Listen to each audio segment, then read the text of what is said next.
But anyway, long story short, that's where I met you, because I was telling Josh earlier that you still to this day, it was the most attendance we had at a fight was your championship fight. Yes. When you came in, you sold the most tickets. You were a huge draw. Well, Jerry, I'm going to have to take your word for it. I can't really remember that fight very well.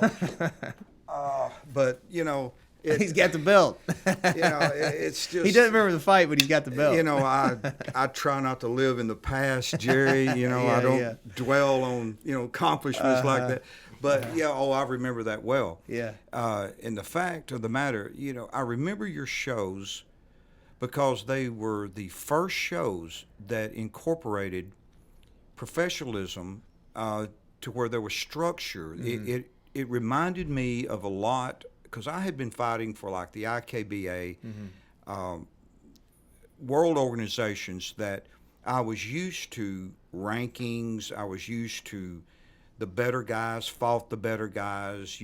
And your show did that. I'm like, well, this is very different than what I'm used to, because you described it perfectly. I mean, the coaches would show up. We would all have a handful of fighters, and we would decide who mm-hmm. fought who. And the fighters, they didn't even know who they were going to fight. Yeah. And, that's kind of tough. That's asking a lot, mm-hmm. even at an amateur level.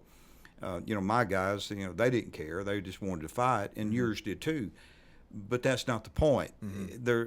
You brought structure to it, and I loved your shows. Well, I appreciate it. And I loved having you guys. And all your guys were respectful. That was an issue in the beginning. You had some guys that you could tell had sort of a martial arts background, and some that were more of a fighter background, and you could kind of tell the difference. Oh, absolutely. By how they carried themselves. But, you had a lot of good guys, man. You had Jason Wood. And what was the guy that was really a kickboxer, but he's more of a boxer that was so quick? What was that guy's name? Well, he won Justin the title. Jinx. Was it Justin Jinx? Yeah, because he was he was so Justin smooth Jinx with the boxing. And then there was 3 or 4 others that you Cody had. Moore, yeah, Teddy Holder, Lane Lockhart. I had several really, really good fighters at the time. Yeah, because it was Strike Team. I was trying to remember the other day, because we had like Havoc, and there was a bunch of them that come up, all those teams. And then, I lost, I don't know if you realize this, but I loved doing the fights, putting them on, had a fight team. I was big in it. I was trying to do it myself, did a couple fights myself, and it was a big deal. But then what I didn't do well, of course, I wasn't a lawyer at the time, mm-hmm. and I had a great business model, but I didn't do anything to protect that business model from replication. And so then all of a sudden you had some of these other shows popping up that were in bigger markets. So then now they didn't have to come to our show in Covington, a small town, to fight and have a decent show. They just copied the model in a new market. And then it got to where, because at the time those shows, you're really only making money on ticket sales.